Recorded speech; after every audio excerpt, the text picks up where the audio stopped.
Salut les amis explorateurs, donc on se retrouve aujourd'hui pour le 3e épisode d'Epsilon Explorer, le podcast conscient.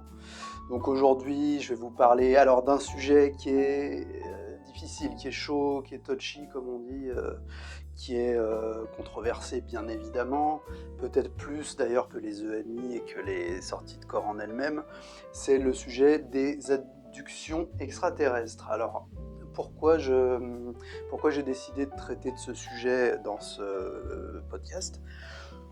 Eh bien, parce que je vous le donne en mille, pour ma part, et ça n'engage que moi, je soupçonne fortement que ce soit exactement le même phénomène, tout simplement. Bon, j'ai pas mal d'arguments pour ça, j'essaierai de les exposer encore une fois, hein,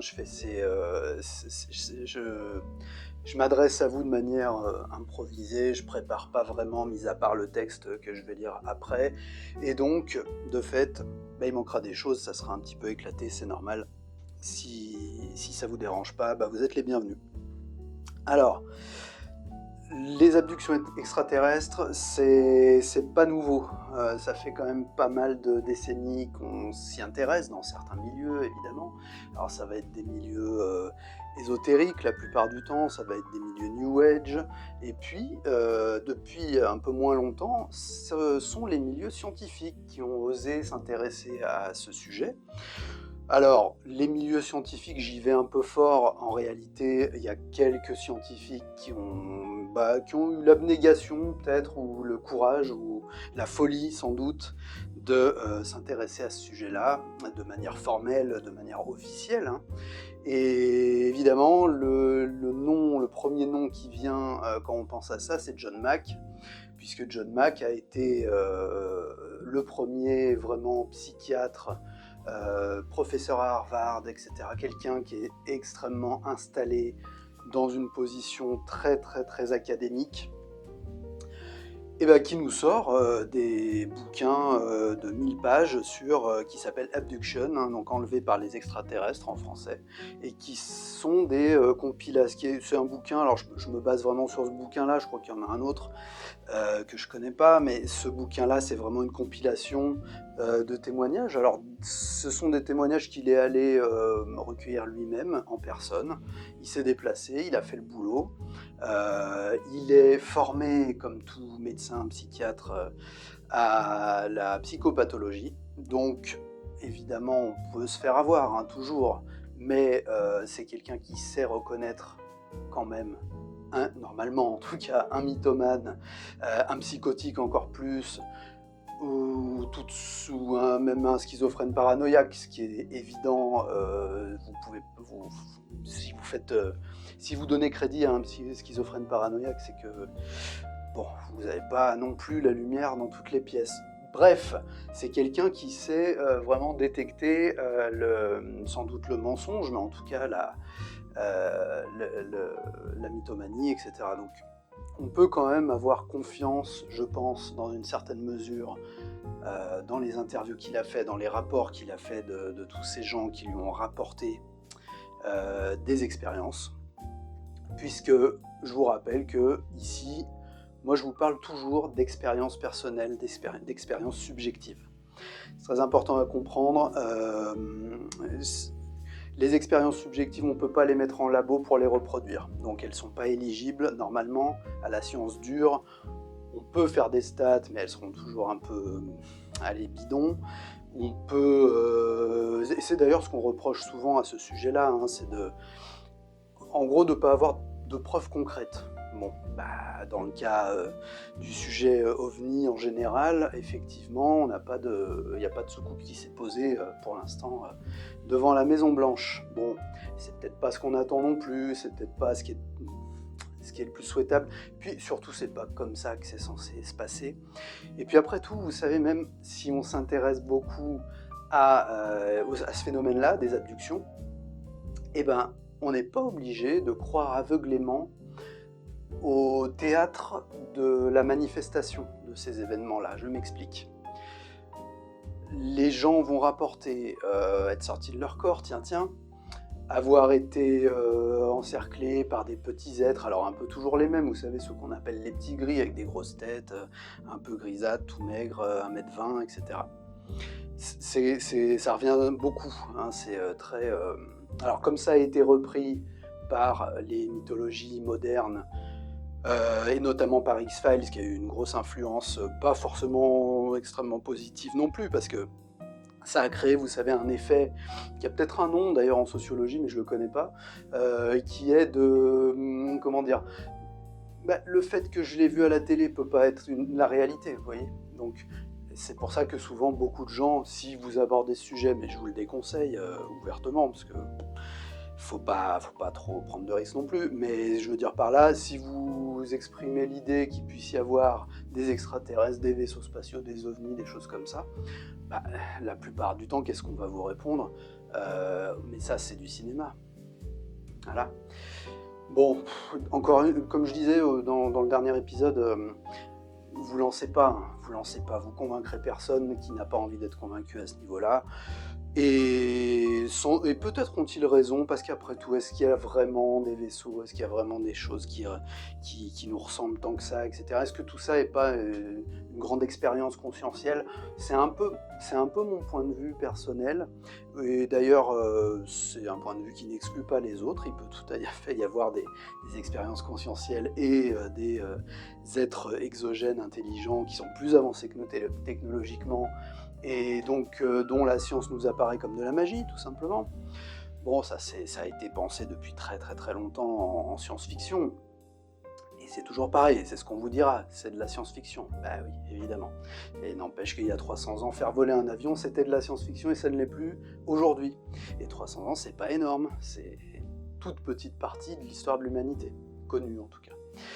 Donc, encore une fois, je pars dans tous les sens, mais ce bouquin de John Mack, un peu difficile à lire, très épais, mais ô combien intéressant, parce que tellement de matériaux, tellement de symbolique dans ce qui est raconté par les expérienceurs dans ce bouquin.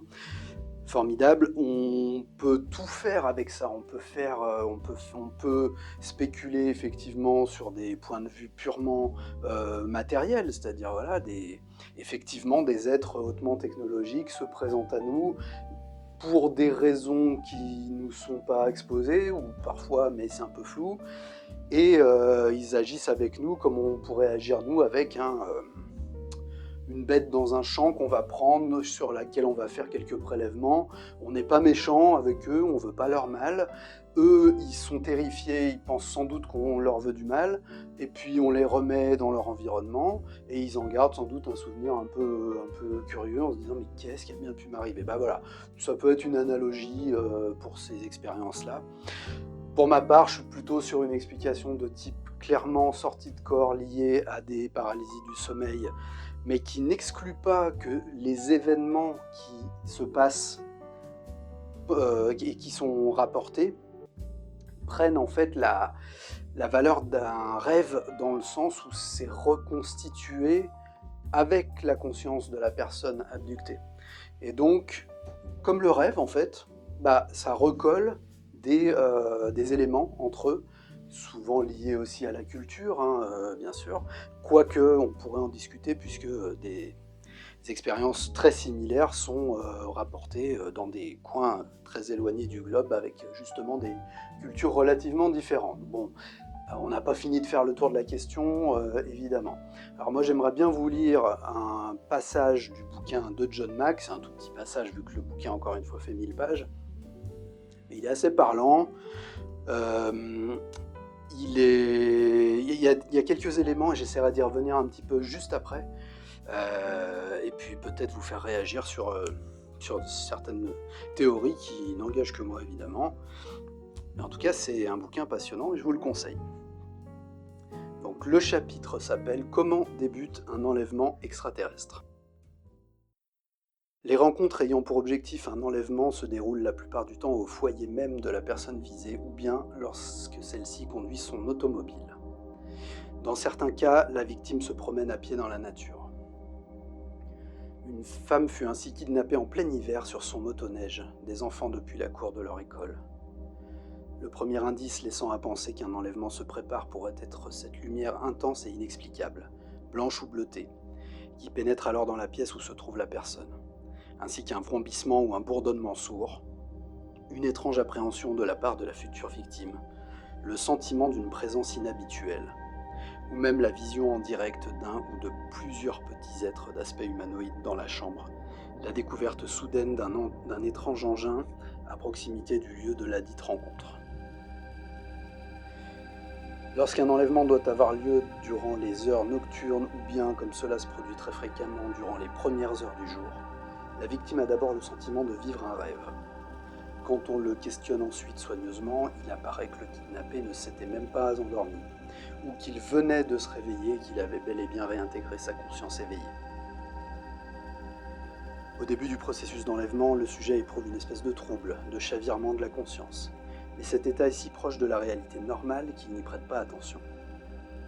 Parfois, il subit un choc émotionnel ou bien se laisse envahir par une grande tristesse lorsqu'il découvre, lors de la première séance avec moi, ou durant une hypnose, que ce qu'il avait tout d'abord pris pour un rêve était une expérience beaucoup plus bizarre, effrayante et réelle, qui, selon toute apparence, s'était répétée plusieurs fois et dont nous ne possédons aucune explication. Après ce premier contact, le kidnappé est emmené par la voie des airs. « Je flottais » est une expression commune à la plupart des sujets. À travers les couloirs du domicile, les murs et les fenêtres ou encore le toit d'une voiture. Les sujets sont généralement extrêmement étonnés de découvrir qu'ils viennent de jouer au passe-muraille et de traverser sans encombre des objets solides, sans éprouver autre chose qu'une faible vibration dans le corps. Dans la majorité des cas, le rayon de lumière semble servir de source d'énergie ou de rampe d'accès pour transporter ou téléporter, pourrait-on dire, la victime depuis l'endroit où elle aura été cueillie jusqu'au véhicule spatial où elle est attendue. En principe, le kidnappé est accompagné par un extraterrestre, parfois 2 ou plus, qui doivent l'amener à bon port, c'est-à-dire à bord de l'appareil. Il arrive qu'à ce stade, le kidnappé se rende compte qu'il a été complètement engourdi ou même paralysé par le contact d'une main ou d'un instrument tenu par un de ces êtres humanoïdes. Le kidnappé peut encore bouger la tête et reste parfaitement capable de voir ce qui se passe autour de lui, bien qu'il préfère le plus souvent fermer les yeux pour refuser la réalité de l'événement ou tenter de s'en extraire. La terreur et l'impuissance s'ajoutent à l'aspect épouvantable de ce type d'expérience. Quand un enlèvement débute dans une chambre, le sujet peut n'avoir pas conscience de la présence du vaisseau spatial qui se trouve à l'extérieur de la maison et envoie le rayon lumineux. Les ovnis peuvent apparaître sous des formes très variées avec des dimensions allant de quelques mètres à quelques centaines de mètres. Les descriptions que l'on a parlent d'aspects métalliques ou argentés, d'allures en forme de soucoupe, de cigare ou de dôme. Des lumières violentes, blanches, bleues, oranges ou rouges jaillissent de la base de l'engin et semblent avoir une relation avec son énergie de propulsion. Ou bien la lumière émane d'ouvertures diverses, comme des hublots répartis généralement sur le pourtour de l'appareil. Après avoir décollé de la maison, les kidnappés aperçoivent un petit module posé sur des pieds très hauts. C'est à bord de ce petit engin qu'il rallie le vaisseau mère, nettement plus imposant dans ses dimensions. D'autres fois, les kidnappés sont entraînés directement vers ce gros vaisseau à travers le ciel nocturne, où ils peuvent avoir une vue plongeante sur leur maison et ses alentours. Et c'est généralement avec beaucoup d'appréhension qu'ils voient leur décor familier s'éloigner à une vitesse vertigineuse. C'est souvent à ce moment-là que le kidnappé essaie de lutter pour arrêter les événements. Mais c'est toujours peine perdue. Toutefois, par cette lutte, il sait qu'il est un être vivant et non simplement une victime passive. Un débat très serré se tient actuellement pour savoir si un enlèvement peut être contrecarré et stoppé, ou même si y parvenir serait une bonne idée. Il existe de petites variantes dans ce qui peut être vécu à ce niveau de l'enlèvement. Arthur, par exemple, raconte avoir grimpé jusqu'à l'OVNI en suivant une espèce de filin arqué qui montait depuis la voiture que sa mère conduisait au moment de l'incident. Ce chapitre est très intéressant à plusieurs points de vue et de mon point de vue fait quand même le pont avec pas mal de phénomènes reliés aux sorties de corps et aux EMI. On parle de sensations, un petit peu de sensations, vous savez, paranoïaques, alors d'immobilisation, d'impuissance physique, de ne plus pouvoir bouger, d'être enfermé dans son corps, etc. Ça, c'est assez... c'est quasiment à tous les témoignages que c'est précisé. Comme il le dit, tout en gardant une espèce de de conscience normale, comme dans la vie de tous les jours. C'est exactement, c'est exactement comme ça qu'on peut définir le processus de la sortie de corps consciente. Alors là, c'est très net d'ailleurs, puisque effectivement, la sortie de corps consciente en technique directe, c'est-à-dire sans passer par le rêve avant, mais vraiment en direct, c'est ça, c'est d'expérimenter l'endormissement de son corps tout en gardant éveillée sa propre conscience. Ce qui paraît un peu étrange, on n'est évidemment pas habitué à ça, et personne ne nous éduque ou ne nous apprend ça gamin. C'est pas le fondement de nos sociétés, si on peut dire. C'est le moins qu'on puisse dire d'ailleurs. Donc, on peut vraiment faire le parallèle entre ces expériences-là. Ensuite, il y a l'idée de s'élever, d'être porté vers le haut, alors vers un vaisseau. Bon, là, on arrive sur des représentations visuelles, mais il y a l'idée aussi d'être porté, mais sans avoir de volonté propre, sans se dire tiens, je vais pouvoir faire ci, je vais pouvoir faire ça, je vais pouvoir regarder ci, aller là, etc. Vous voyez, ça c'est une différence notable que j'explique pas pour l'instant. C'est une différence notable avec les sorties de corps, puisque en sortie de corps, clairement, quand vous sortez, vous pouvez être perdu. Il y a pas mal de témoignages là-dessus de je suis perdu, je ne sais pas où aller, est-ce que je suis mort, etc. Vous voyez, il y a une espèce de... Il peut y avoir une anxiété comme ça qui s'installe. Cela dit, à partir du moment où vous pensez à un endroit, vous y êtes immédiatement. À partir du moment où vous pensez je vais m'approcher de cette vitre, de cette baie vitrée par exemple, et vous vous en approchez. Vous voyez, il y a quand même un contrôle au début qui n'est pas évident, mais en fait la volonté se manifeste immédiatement en sortie de corps. J'ai envie d'aller en haut, je vais en haut. J'ai envie d'aller en bas, je vais en bas, etc. C'est vraiment immédiat. En fait, c'est la pensée, c'est la vitesse de la pensée. Bon, là, dans ces expériences-là, manifestement, il n'y a pas ce phénomène-là. Et les gens sont plutôt guidés, même carrément guidés sur des rails, mais ce qui peut être en fait simplement l'effet de la paralysie du sommeil en lui-même et de l'angoisse en elle-même que ça procure, et de ne pas savoir ce qui se passe. Un petit peu, je vais vous dire, un petit peu comme la différence entre un rêve classique et un rêve lucide, un rêve éveillé, si on peut dire. Le rêve classique, je suis dans le rêve, il se passe n'importe quoi, c'est du délire, mais je l'accepte et pour moi c'est la réalité. Donc le rêve m'amène où il veut et j'ai pas vraiment mon mot à dire sur ce qui se passe. Contrairement au rêve lucide ou au rêve éveillé, où là, c'est pareil, je suis dans le rêve, il se passe n'importe quoi, mais je reprends ma conscience à un certain degré, à un certain niveau, donc une conscience plus élevée qui se rapproche de celle de l'état éveillé. Et là, je peux commencer à aller un peu où je veux, à parler ou pas avec les personnages qui se présentent à moi, à m'envoler et puis voir des paysages magnifiques, etc. Je sais que je suis dans un rêve, je sais que je ne suis pas dans le monde réel à proprement dit, quoique ça peut se discuter sur certains, mais en tout cas, j'ai le contrôle et je m'amuse et je suis conscient. Voilà, c'est ça la différence et j'en reviens toujours à ça. La différence, c'est le niveau de conscience. Niveau de conscience qui fait dépendre aussi le niveau de souvenir qu'on va ramener de ces expériences. Alors non pas que quand on est peu conscient, on se rappelle moins, mais on se rappelle mal. C'est-à-dire que si on est très peu conscient dans un rêve, on va ramener le rêve encore plus déformé qu'il l'a été en réalité.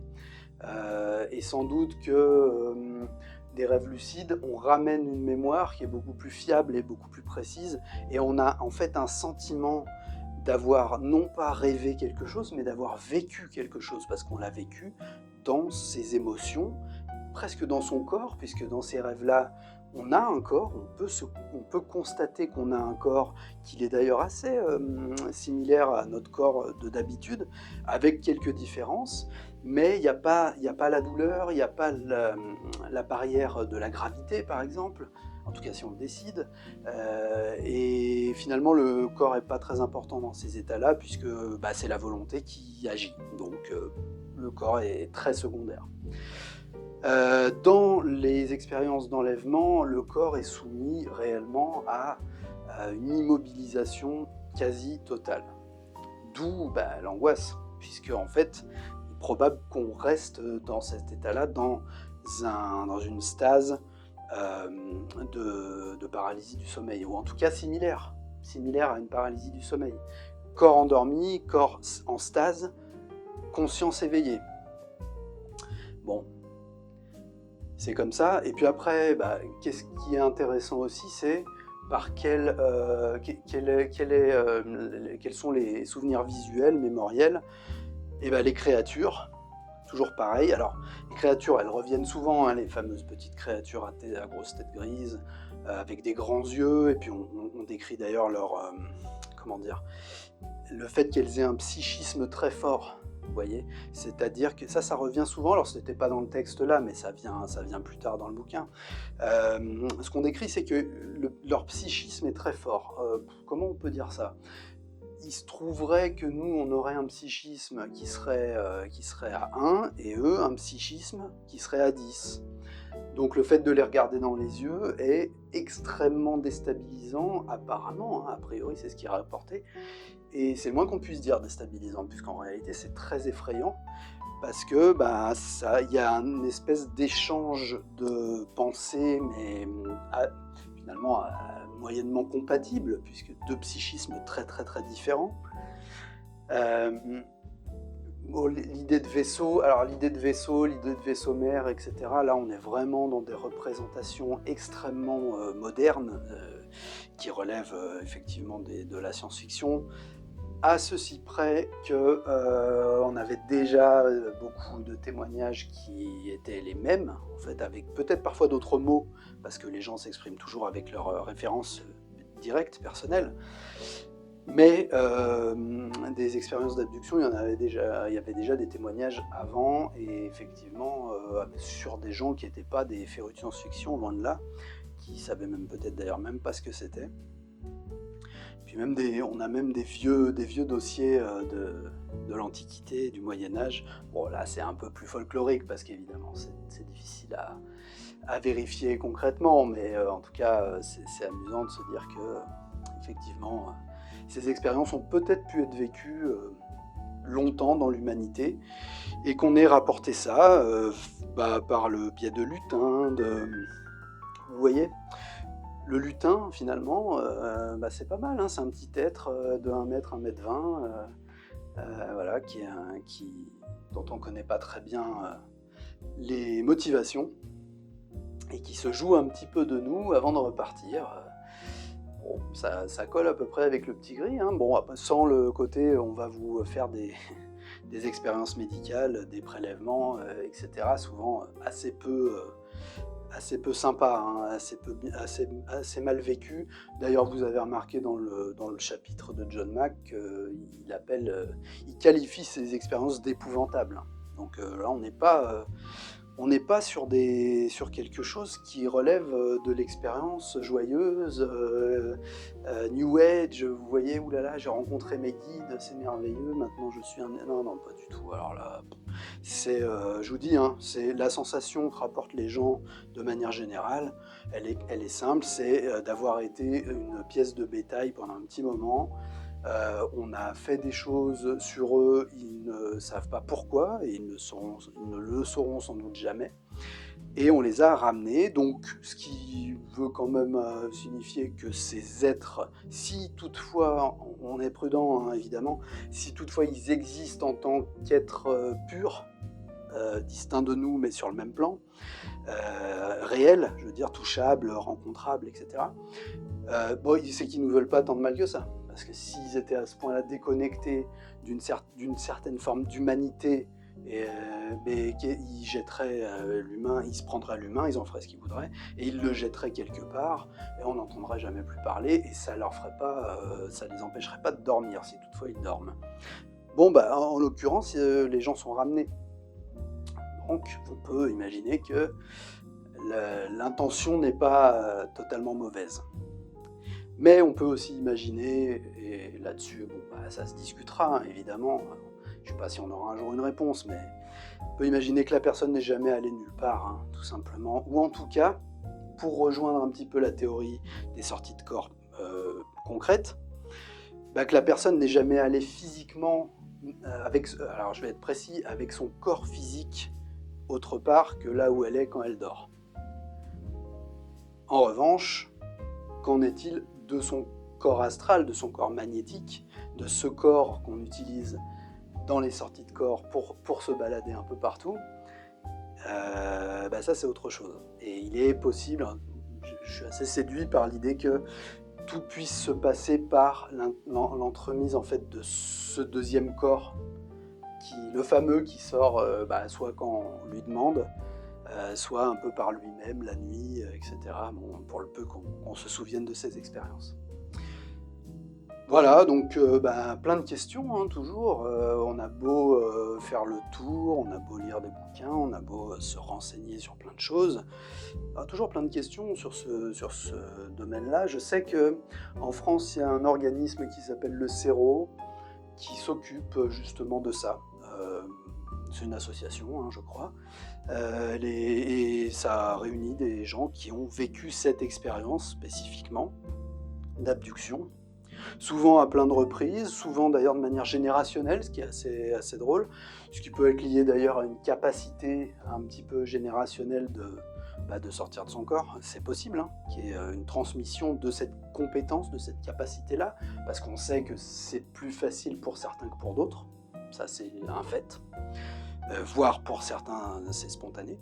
Et puis c'est parfois lié aussi entre des gens qui maîtrisent la sortie de corps et puis qui ont aperçu parfois des ovnis d'une manière ou d'une autre, et puis qui ont vécu cette expérience d'abduction.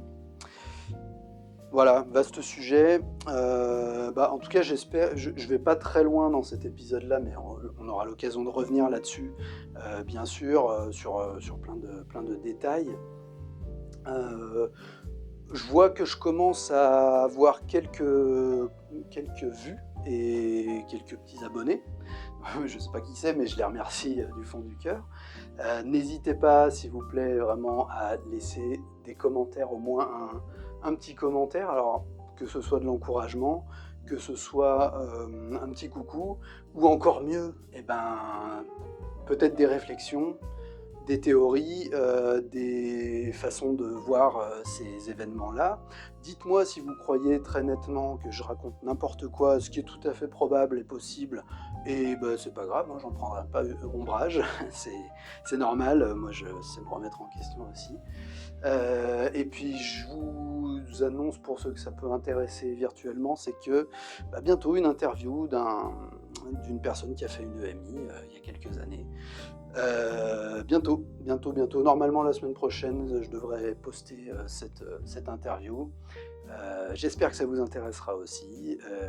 Et en attendant, faites de bons voyages et à bientôt.